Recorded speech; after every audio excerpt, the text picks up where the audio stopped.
You're welcome to today's class. Today we are going to look at mapping of DSA terminologies to what? To memory. In the last class, I showed standard terminologies in data structure and algorithm. So today I'm going to map those terminologies to what? To memory, which is the physical layer. In the last class, we saw that these terminologies are not just definitions. They are layers of reality in a system, right? Different layers of reality in a system. So today I'm going to map them to memory. Now, at the lowest level, memory is just what? A long list of addresses. That is what memory is. For example, I would do something like this, right? I have this. Now, I have this, I have this, I have this. If I say 25, now this is data. In itself, it has no meaning. But if I say H equals to what? 25. Now I know what 25 is. So I told you this is what? Data item. So how am I going to represent this in the memory? So data item is simply, right? This data item is simply um, memory location, right? Location plus what? Value. So location plus what? Value. That is what the data item is. Now, if I'm going to represent this in the memory, first I have to convert it to what? Binary. Because the memory only knows 0 and what? 1. Memory does not know 25. Memory does not know H. It only knows 0 and 1. So I have to convert this to 0 and 1, which I taught you. So all I need to do is this. 25. This is what? 12. Remainder 1. This is 6. Remainder 0. This is what? 3. Remainder 0. This is 1. Remainder what? 1. This is 0. Remainder what? 1. Then you count upward. Right? Now, I am going to arrange this here. If I want to put it inside this place, then I will say using data type int age because it is an integer. So this is a data type. Now with this, integer is what? 4 byte, which is equals to what? 32 bit, right? 32 bit. So, and 1 byte equals to what? 8 bit. So if I'm going to label this, I'll give it address. Here I will say, if I say 0x100, this will be what? 0x101. This is 0x102, and this is 0x103. So 4 byte, 1 byte, 1 byte, 1 byte, 1 byte. So 4 bytes. You can see. So this is the address name that I'm giving. But this is in hexadecimal. I want to give it a human readable name. So that human readable name is the H. So I'm simply going to map all this to what? H. Now, how do I store this into this place? I have to come from this side. So looking at that, that will simply be what? 1, 1, 0, 0, 1. But how many bits? 1, 2, 3, 4, 5. This place should be what? 8 bits. So I add 0, 0, 0. Right? Now I can, then this other part will be what? 1, 2, 3, 4, 5, 6, 7, 8. 1, 2, 3, 4, 5, 6, 7, 8. 1, 2, 3, 4, 5, 6, 7, 8. Now this is how it is going to be stored in memory. Now this is the way this address is arranged is known as big endian. So modern processors use little endian, meaning I will just change the location. So I'll put this one as 0x100, then 0x101, 102, and 103. So this is how I'm going to represent it in memory. So memory does not know 25, it doesn't know age. Memory only knows 0 and 1.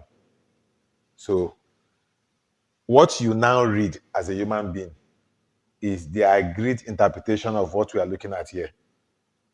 So I'm mapping this age now to memory by doing this. Now, this is data item.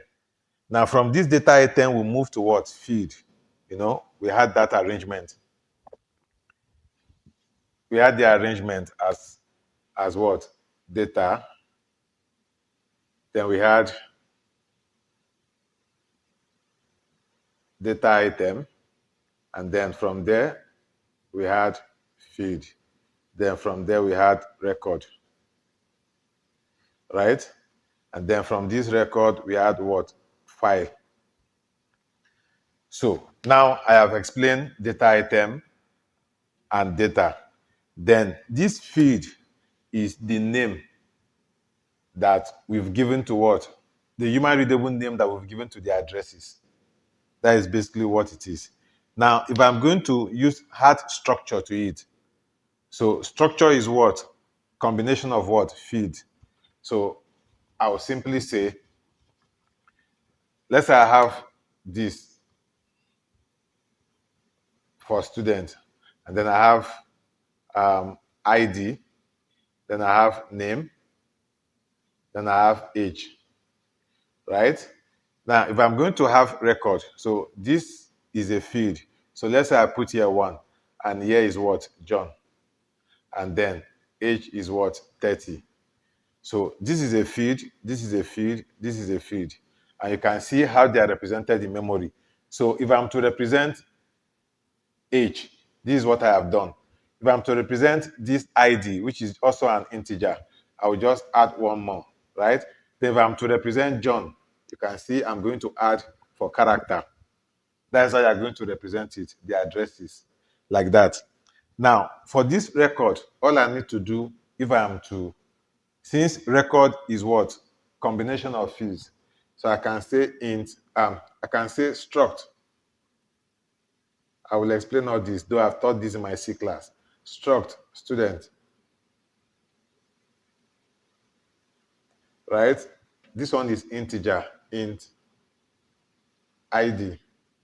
This is character, char, name. Then I can say 20 character.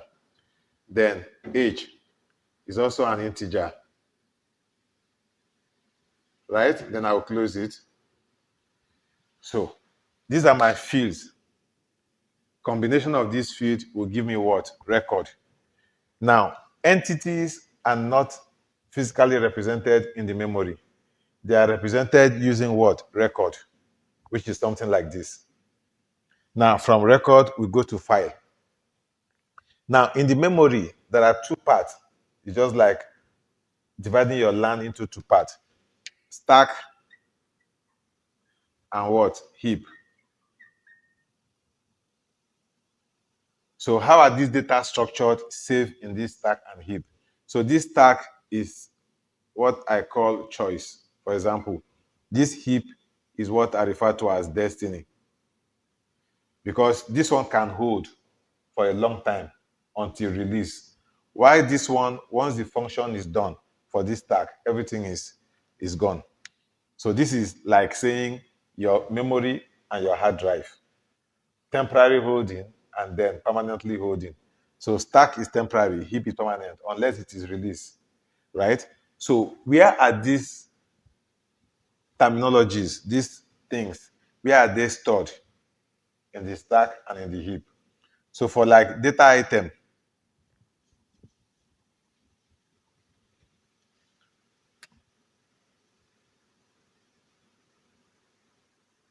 so data item can be both stack and heap, right? Um, feed, feed is inside the record, right? And record is what? Heap can be what? Stack or heap, right? Then the file also is what? Heap or disk, right? You know, your file is temporarily copied into the memory and then permanently stored in the hard drive. So that is it, heap or disk. And data type, we have the array, right? We are going to look at this. We have linked list. So this one is what? Heap or stack. And then the linked list is mostly heap. This we are going to look at. So this is how you take this terminology and you map them to memory. So that is what I want to show you in this class. In conclusion, we will simply say that data enters as raw bit, right? And it is given a named field, right? Grouped into entity as what? Record. And organized into word as what? File. Now, when you understand it this way, you will now see that you are actually building a system that algorithm is going to operate on. And then the interface and the implementation will define the behavior, right, of this data structure. So you are looking at organization of reality inside the memory. That is what everything that we are looking at is all about. So I've used this to map them to memory, and you've seen how all this is going to play out when we are using them in our data structure and algorithm classes. So if you have come with me this far, don't forget to give me a thumbs up. So the next class, we will now begin proper the various data structures. You know, I told you in my intro class that we have the three roots of data structure, which are what? Array, right? We have linked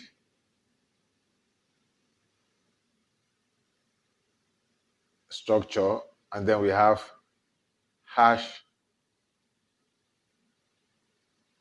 structure. So these are the three roots. So we are going to look at the different types of array, the different types of linked structure, and then the different types of hash structure. That is data structure. After that, we'll now move into what? Algorithm.